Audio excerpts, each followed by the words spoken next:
They say wildfires don't just destroy, they clarify. Strip everything down to bone. Scorch away the pretense, the rot, the lies. What's left behind isn't death. It's truth. I didn't understand that until the day I realized my wife wasn't mine anymore.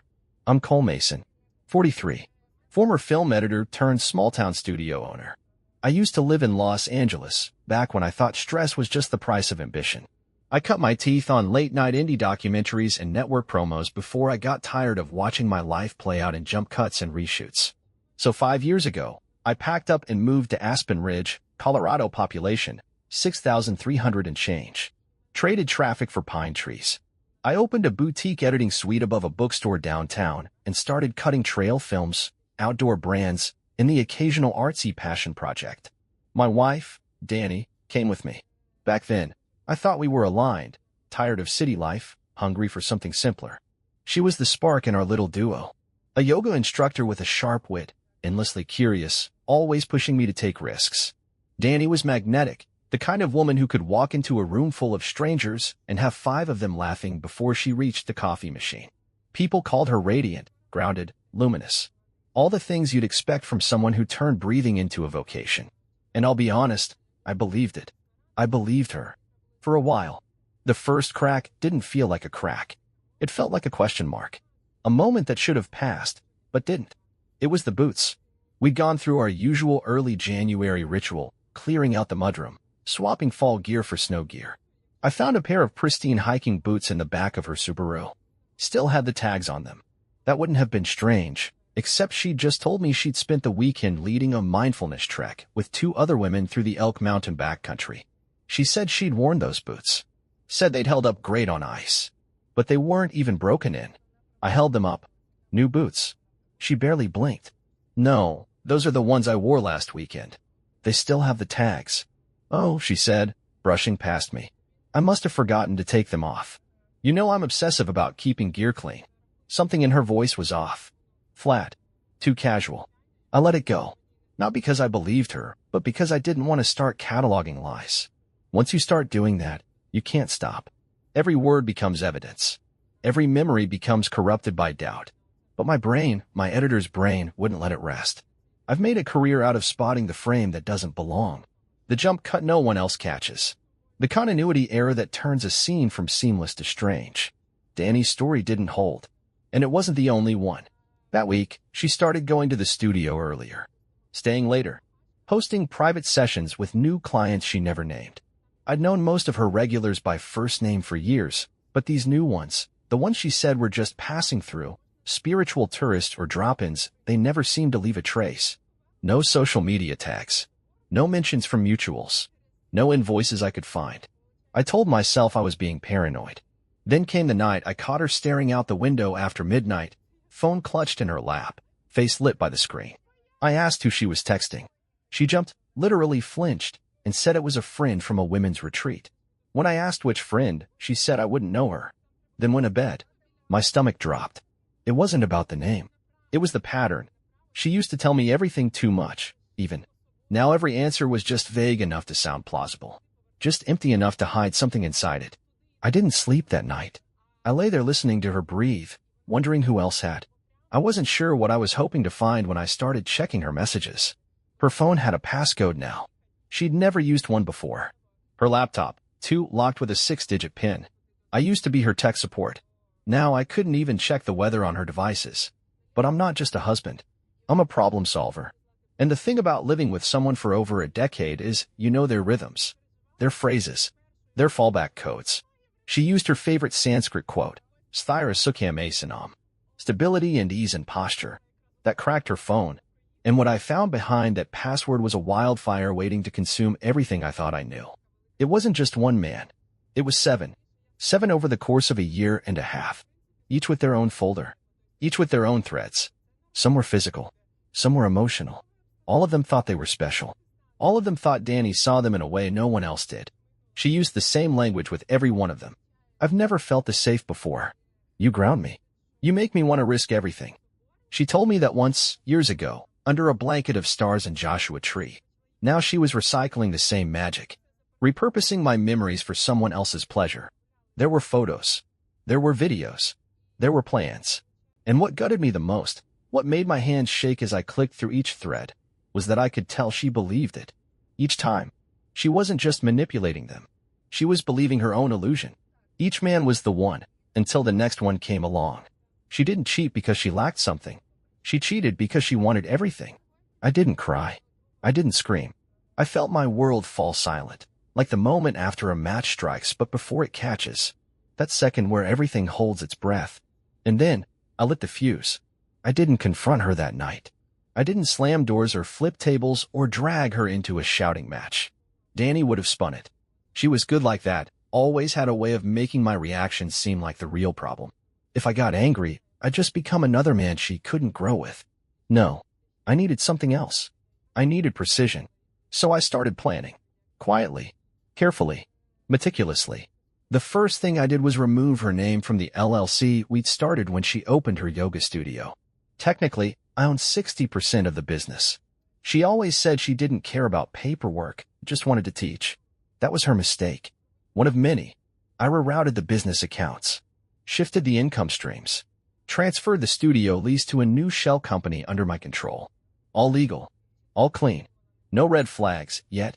Then I installed keystroke loggers on her laptop and phone, cloned her cloud backups, synced her Signal messages to a ghost device in my office. I built a mirror version of her digital life. I knew every breath she took, every lie she told, and I cataloged everything. Because this wasn't going to be an argument. It was going to be a documentary. Most people think revenge is an explosion, a fit of rage, a single, blinding moment where everything breaks. But real revenge? The kind that lingers, the kind that scars, is patient. It's not loud.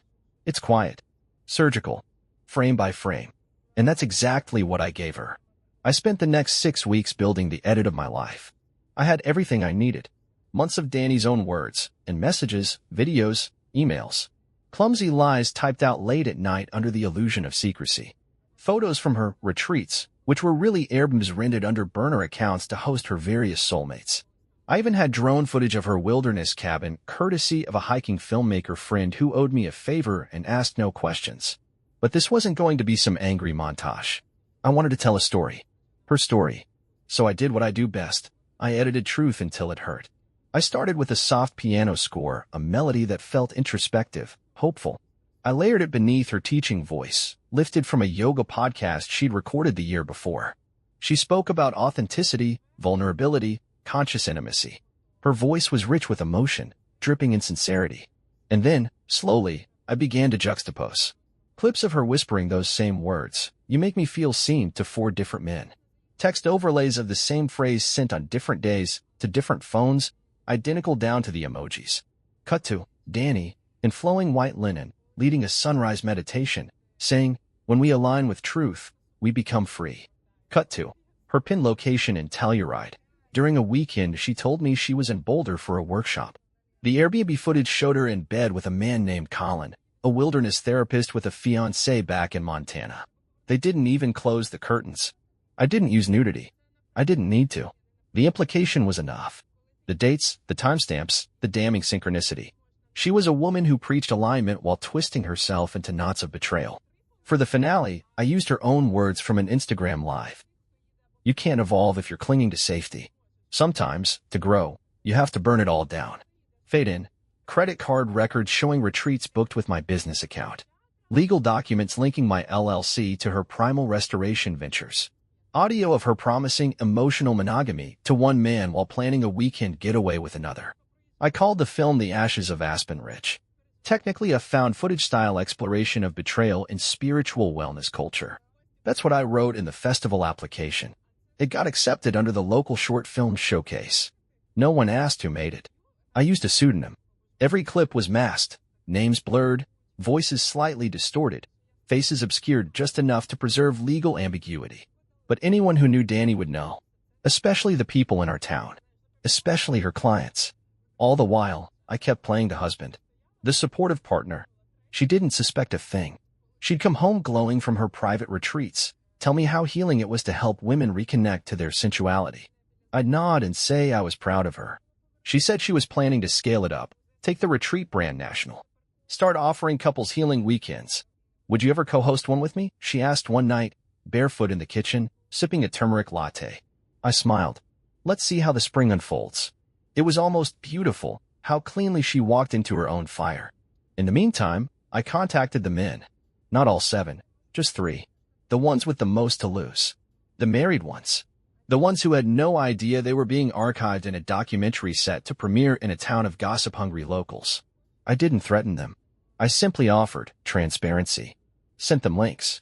Password-protected edits of their scenes. Showed them exactly what Danny had said about them. To them. Around them. 2 of them begged me not to release it. One tried to bribe me. One asked if I could remove his face. I told them the version being shown wouldn't reveal names or identities as long as no one forced a public conversation. They stayed quiet. Cowards always do when you hold the narrative. Meanwhile, Danny continued building her next retreat. A spring solstice weekend in Taos. Raw awakening for sacred couples. I helped her book the lodge. Drove her to the airport. She kissed me goodbye, told me she'd never felt more connected. I watched her plane take off and whispered, "Neither have I." The night of the premiere was cold and clear.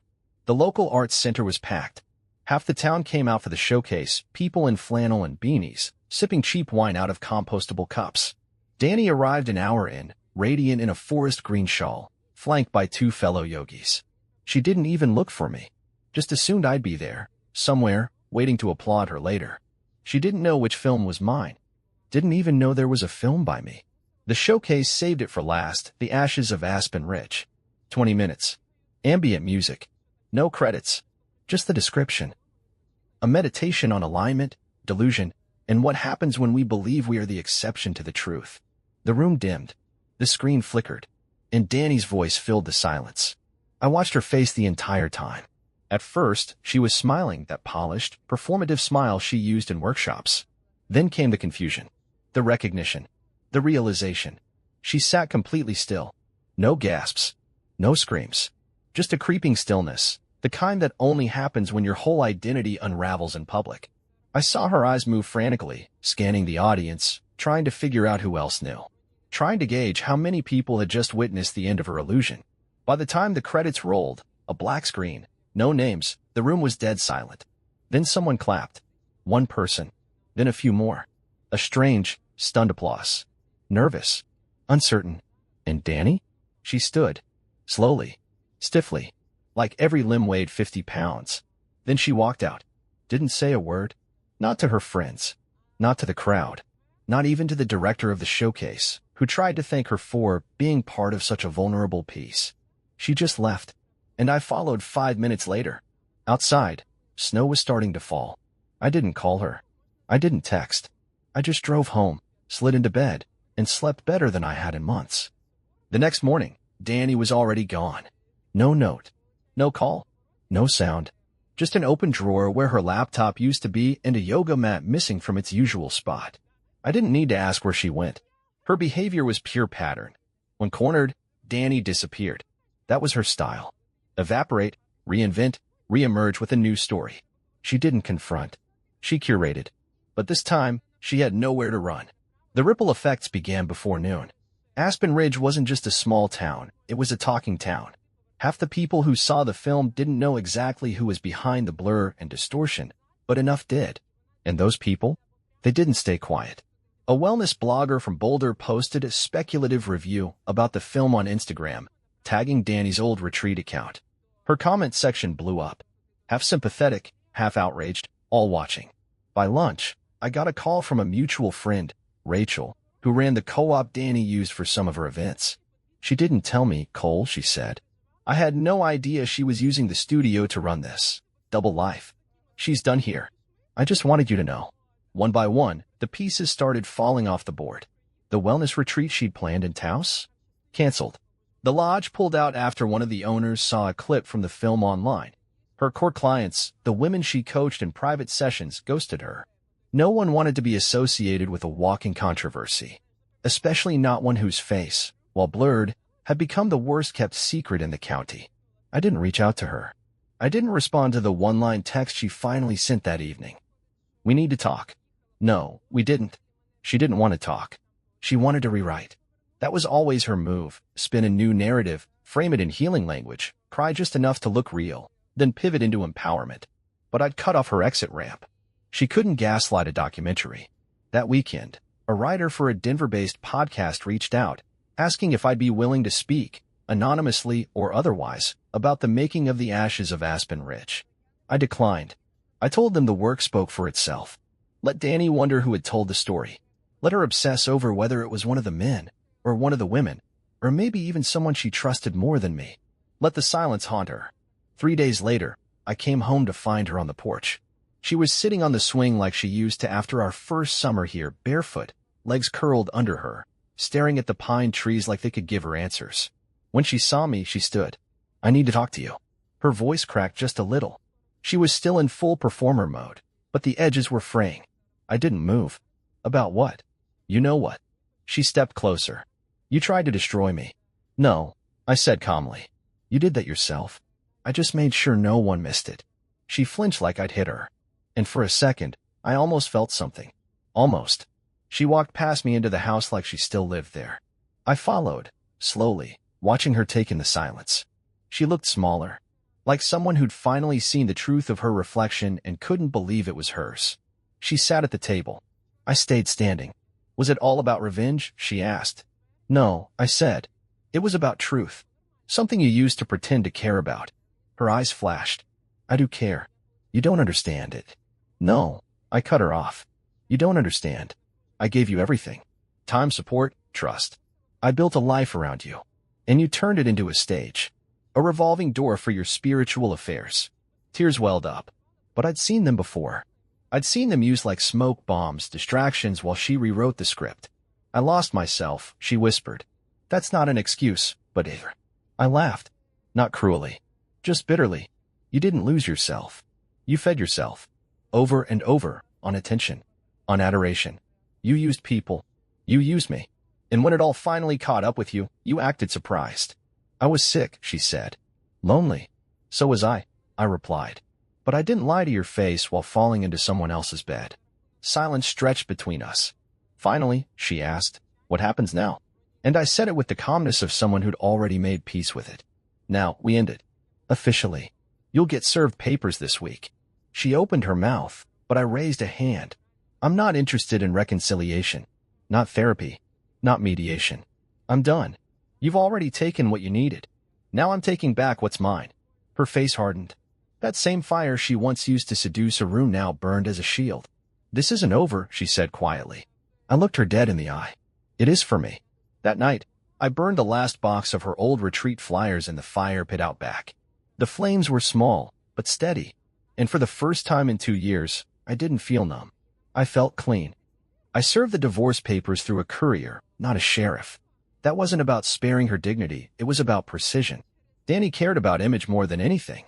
A courthouse visit would have made her feel cornered. A server showing up at the yoga co-op would have looked theatrical. I didn't want drama. I wanted damage. She received them at 9:42 a.m. on a Tuesday at her new temporary studio space inside a wellness commune on the edge of town. She'd rebranded already, calling herself a Somatic Awakening Guide. Her Instagram now had a bio that read, "Reclaiming Voice. Honoring Shadow. Sacred Rebirth." You'd think she survived a war. The war was just beginning. She didn't respond right away. Not to me. Not legally. 2 days passed. Then 3. Then I got an email from a lawyer with a Boulder address and a watercolor header. Subject, exploring an amicable path forward. It was the kind of language people use when they've realized the ground beneath them is already gone and they're trying to negotiate the air. She wanted to settle quietly. No court. No discovery. No financial audit. She knew what was coming. But I wasn't going to hand her peace. Because what she didn't know was that I'd already hired someone better. Michelle Tran. A Denver-based divorce attorney who didn't care about crystals or Instagram bios. Former forensic accountant turned lawyer. Specialized in high-conflict dissolution with asset concealment, business fraud, and reputation impact cases. We met twice. She reviewed the film, reviewed the financials, raised an eyebrow at one of Dani's LLC filings and said, "She's either sloppy or arrogant." I told her, "Both." Michelle smiled and said, "Let's get to work." The next few weeks were hell, but a kind of hell I could stand in without flinching. We subpoenaed the records for Dani's retreat business, including the ones she never listed on our joint taxes. Michelle traced nearly $87,000 in unreported income from donations, private payments, and retreat cash sales. She flagged travel expenses Danny ran through our business card, which included 5-star lodges, spa services, and luxury transportation, none of which ever appeared in official receipts. More than that, she uncovered the real rot. Danny had been running side deals through a separate PayPal account tied to an email I didn't even know existed. She called it Ridge Expansion Holdings. It sounded like a land development company. It was a front for exclusive intimacy workshops. That's what it said in the descriptions. Intimacy workshops. She trademarked the phrase erotic sovereignty under my business umbrella. Without telling me. Michelle looked at me after reading that and said, "We'll bury her with her own words." And that's what we did. I didn't make public statements. But I didn't stop people from talking. I let the rumors swell because they weren't rumors. They were unpaid invoices, blurred faces, and self-righteous captions attached to stolen intimacy. Aspen Ridge is the kind of place where accountability doesn't come from headlines, it comes from silence. People stopped inviting her to community events. Clients backed out of her waitlist. A co-host of her retreat publicly cut ties after watching a powerful, difficult piece of art I cannot unsee. She tried to post through it. Healing isn't linear. Sacred grief is still sacred. I'm being deconstructed for rebirth. But no one was buying what she was selling anymore. Especially not the IRS. Michelle made sure of that. We filed a whistleblower tip. Attached all relevant files. Withdrew all joint tax statements and submitted amendments to separate myself from liability. They opened an inquiry. We weren't even done with the divorce yet. Then came the final blow. In the settlement meeting, Danny showed up looking hollow. Pale scarf, no makeup, trembling lip, like she wanted to be fragile enough for me to rescue again. She reached for my gaze as if to say, "We don't have to do this." And I didn't blink. Michelle went through the terms like reading a eulogy. I would retain full ownership of the business. She would forfeit claims to our home and relocate within 60 days. She would assume sole responsibility for any legal outcomes related to unreported earnings. All retreat assets purchased under the business would be liquidated and proceeds used to settle debts she incurred. She tried to argue, whispered something to her lawyer. He leaned forward and said, "You can fight it, but if you do, we'll go to court. And the evidence we have? It won't stay anonymous anymore." She folded. I watched the moment it broke her. It wasn't the money. It wasn't even the IRS. It was the realization that the version of herself she sold to the world, enlightened, empowered, spiritual Danny, was unsalvageable. She signed, and I didn't look back. That night, I walked the trail behind our house alone. It was snowing soft, silent flakes, the kind that coat the world in forgiveness even when it doesn't deserve it. I stood by the frozen stream, breathing hard, and I let it hit me. Not the rage, not the betrayal, the absence. She was finally gone, not just physically, but out of my mind, out of the air, out of the frame. I had scorched the set, scrubbed the reel, reclaimed the story, and what remained? Just me, still standing, still breathing, still real. 2 months after the settlement, Danny moved out. She didn't say goodbye, didn't leave a note. Just packed a borrowed Subaru with woven baskets and canvas bags, like she was off to a farmer's market that never ended. I watched from my office window as she pulled out of the driveway one last time, her wind chimes clinking faintly from the rear bumper. She left behind a garden overgrown with half-dead herbs, a shelf of unread books about tantric philosophy, and a stack of unopened mail, some of it from the IRS. And just like that, she became a ghost in Aspen Ridge. People stopped mentioning her name. Her studio lease expired without ceremony. The wellness scene, once orbiting her like a sun, adjusted itself quickly. A new instructor took over her old time slots. Her most loyal clients either migrated quietly or pretended they'd never chanted under her guidance. Her Instagram turned private. I didn't block her. I just stopped checking. But the town remembered. Not with hate. Not even with judgment. With that quiet, heavy kind of disappointment people reserve for frauds who were once friends. She tried to rebuild, of course. Word got around she'd moved to Taos for a bit. Tried launching a podcast called Sovereign Flame, where she spoke in soft tones about surviving digital harassment and reclaiming spiritual identity. It never charted.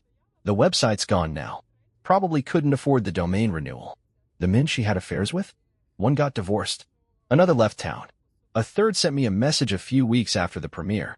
It just said, "I didn't know. I'm sorry." I didn't reply.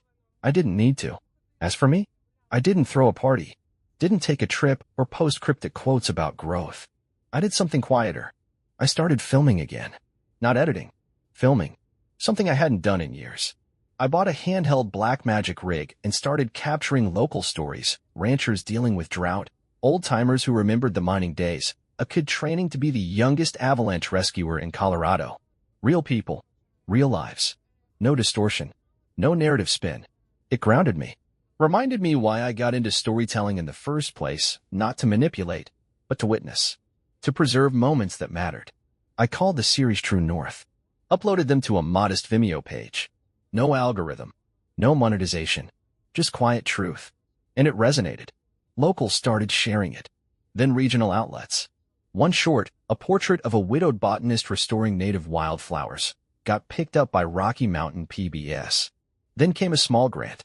Then an email from a university arts program asking if I'd do a guest lecture on documentary ethics. I almost laughed. Ethics. It felt like the universe had a sense of irony after all. But I accepted. Not because I was looking to redeem myself, but because I finally understood that telling the truth, even the brutal kind, wasn't cruelty. It was mercy, even if some people couldn't see it that way. One morning, early spring, I got a letter. Not a text. Not an email. An actual letter. Handwritten. I recognized her script before I even opened it. Cole. I don't know how to apologize for what I did. I've gone over every version in my mind. Every line that might explain it. But I always end up in the same place. I broke something that was real. And I used your love like a mirror for my confusion. I don't expect forgiveness. I'm not asking for it. I just want you to know. I see it now.